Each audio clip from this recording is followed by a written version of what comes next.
Сьогодні своє професійне свято відзначають залізничники України. Святкує і Єлизавета Павлівна Духно. Все своє життя вона працювала головним машиністом потягу. Пережила багато всього, каже жінка. Навіть важко згадувати. У 20 років вона пішла на курси машиніста, після чого влаштувалася на роботу. Потім почалася війна, яка назавжди змінила спокійне дівоче життя. Доводилося працювати під час бомбардування та осади міст за 500 грамів хлібу. За відданість роботі та професіоналізм отримала звання заслуженого залізничника. Прийняли нас на курси помощников машиниста. 6 месяцев проучились мы. И мы, как отличницу меня и мою подругу, нас у Чернигове отправили работать.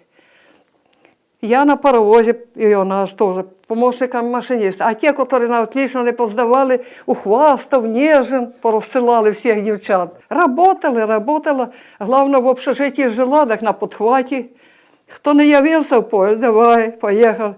А я с удовольствием еду, потому что голодные мы были.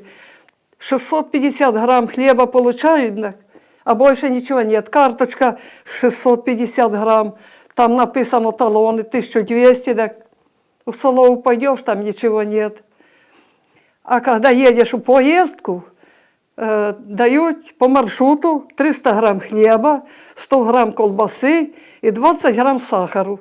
Так иногда ехал в поездку за того, щоб це отримати, розумієш, нічого кушати. Машиністом жінка проробила 34 роки, має чисельні нагороди та премії. Сьогодні вона святкує День працівника залізниці та свій 92-й день народження. Привітати її прийшли друзі та знайомі. З Москви приїхала і її донька. Єлизавета Павлівна розповідала про важку роботу, показувала фото, які вдалося зберегти. От я везла пустой состав.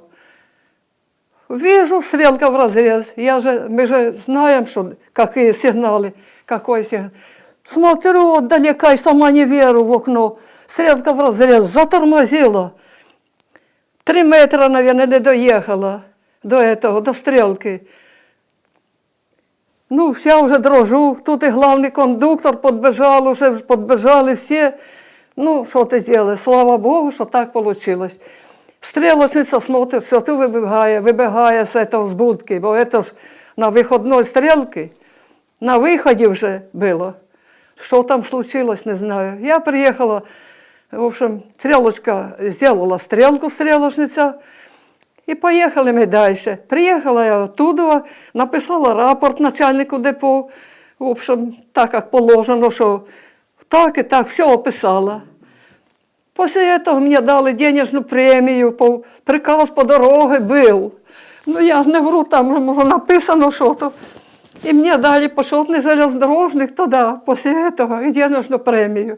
Єлизавета Павлівна каже, що життя її насичене. У свої 92 жінка пам'ятає кожну мить з минулого.